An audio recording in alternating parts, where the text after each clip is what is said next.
Richard Gutierrez binugbog at sinaktan nga ba ang asawang si Sara Lebotti? Richard, dapat magpaliwanag sa bogbogan isyo, ani Christy Fermin. Hinihimok ng veteran columnist na si Christy Fermin si Richard Gutierrez na depensahan ang kanyang sarili. Dahil bogbog sarado na raw itong aktor sa pambabash ng mga netizens, kaugnay sa blind item na nananakit ito ng asawa sa harap ng kanilang mga anak.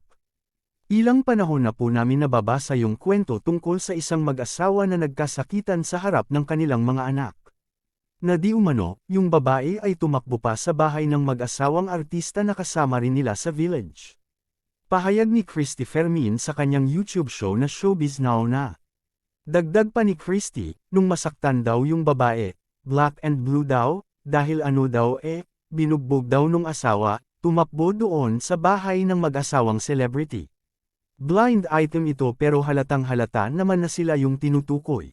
Ayon pa kay Christy, dapat po siguro ay kailangan maliwanagan po natin ito. Totoo ba na nananakit itong si Richard Gutierrez?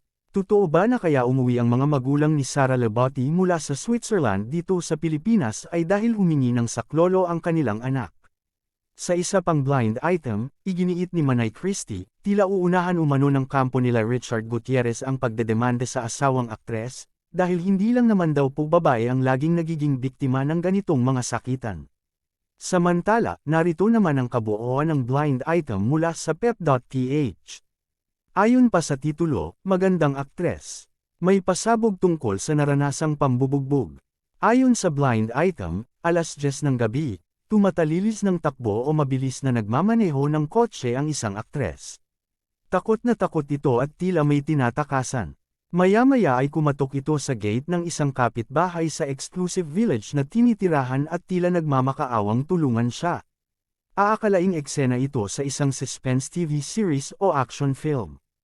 Ang aktres na tinutukoy ay isang napakagandang babae, at itinuturing pang ang isa sa mayroong magandang mukha sa showbiz ngayon. Ngunit ang malungkot na katotohanan ay nangyari ito sa aktres sa totoong buhay. Dagdag pa ng blind item, mga kilalang tao rin ang mga kapitbahay na kinatukan niya at hinangaan ng saklolo. Ang sabi, di lang isa kundi dalawang source ng PEP, sinaktan ng aktres kaya may pasa-pasa sa katawan. May mga black and blue rin umano sa mukha mula sa suntok at may black eye pa umano ito.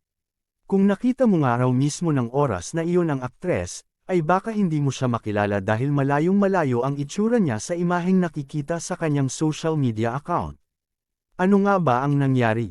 Ayon nga sa dalawang hiwalay na source na nagpaabot ng impormasyon. Ang aktres ay napagbuntunan ng galit. Baka nagdilim umano ang paningin nito dahil sa galit na nahaluan ng alak.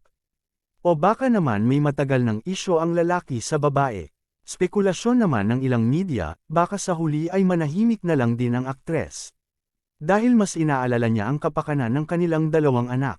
Ano nga ba ang totoong nangyari sa hiwalayang Richard Gutierrez at Sara Lebotti?